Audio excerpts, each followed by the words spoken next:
North Korea may have just named its next supreme leader, and she is a teenager. Her name is Kim Jong-un, and she is the daughter of Kim Jong Un. You may have seen her before, standing next to ballistic missiles, watching test launches, surrounded by generals in full uniform saluting her. She may take charge after her father, because in North Korea, power is passed down like a family heirloom. So every public appearance is a message. And South Korean intelligence believes that the message is clear this time. Kim Jong-un is not just Kim's daughter, she is the designated successor. Considering all of that, Kim's daughter's presence is increasingly becoming more prominent domestically, and that she is giving her direct opinions on some policies during her on-site inspections, we can say it's somewhat unusual that the expression used was that she was in the stage of being internally appointed successor from that she was in study as successor. So who is Kim Jong-un? For years, nobody even knew she existed. The first hint came from an unlikely source. Former NBA star Dennis Rodman. He visited Pyongyang in 2013. He casually mentioned that he had held Kim's baby daughter, Jong-un. That was it. There was no talk about her after that until 2022. That's when a young girl appeared on North Korean state television. She was holding Kim Jong-un's hand, standing beside an intercontinental ballistic missile. Since then, she has been everywhere. Military parades, missile tests, banquets with generals, and visits to the Kumsusan Palace. That's where Kim's grandfather and father lie in state. She was even seen stepping off Kim's armored train. And in North Korea, such photos are not random. Every frame is propaganda. And in these frames, she's no longer walking behind Kim Jong-un. She walks beside him, sometimes even ahead of her father. That symbolism matters too. Seoul says she was being trained all these days, and now she has been formally designated. She has been named the heir. Some lawmakers say she is even offering inputs and giving her opinion on state policy. Remember, she's still a teen. By some estimates, she is about 13 years old. But why name her the successor right now?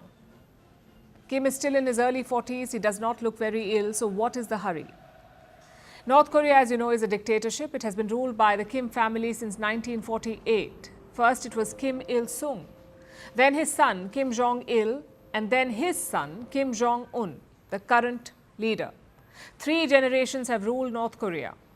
And the regime survives on what it calls the sacred bloodline, meaning only a Kim can rule the nation. So by introducing Jong-un early, Kim is doing 3 things. 1, he is normalizing her presence. 2, he is preparing the elite psychologically for her leadership. And 3, he is locking in dynastic continuity. If something happens to him, if something happens suddenly, there will be no power vacuum. The bloodline continues. That's the idea. Also, North Korea is deeply patriarchal. Analysts long assumed that a son would take over. South Korea believes there may be an older son too, a son of Kim Jong-un. But he has never been seen or acknowledged publicly. So why choose Jong-un? Why is she the chosen one? Perhaps because she is the one that Kim trusts the most. Perhaps because there is no son at all. Or if there is, he is not suitable or he is not well. So Kim Jong-un may be the safest choice. And announcing her early gives the kingdom some time to get used to having a female ruler. It also makes you wonder how the Kim dynasty holds on to power. Across the world, regimes have risen and fallen in this time. Leaders lose power within days sometimes. But the Kim family has stayed on as North Koreans continue to struggle. How have they managed to do that?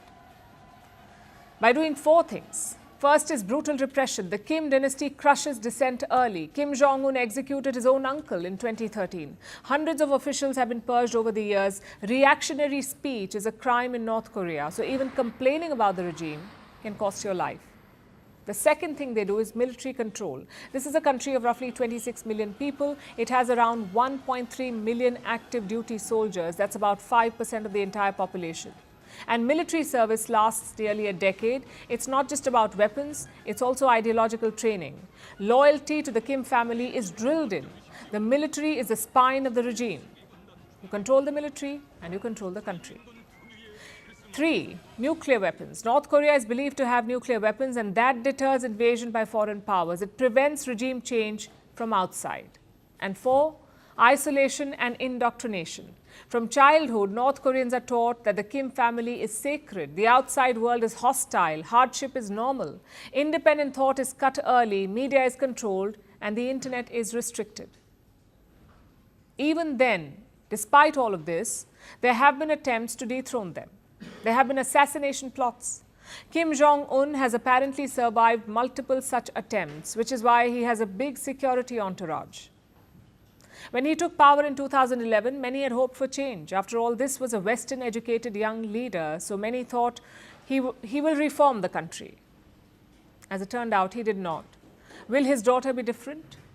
If history is any guide, Kim Jong-un may not be a break from the system that empowers her. She may simply be its next caretaker. He rebuilt Egypt's pride after defeat. He turned victory into legitimacy.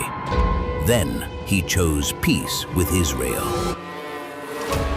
He broke an Arab consensus. He challenged his own military. He silenced his critics at home.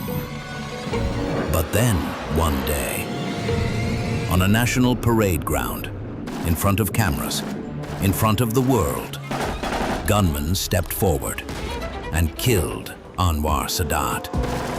It changed Egypt overnight.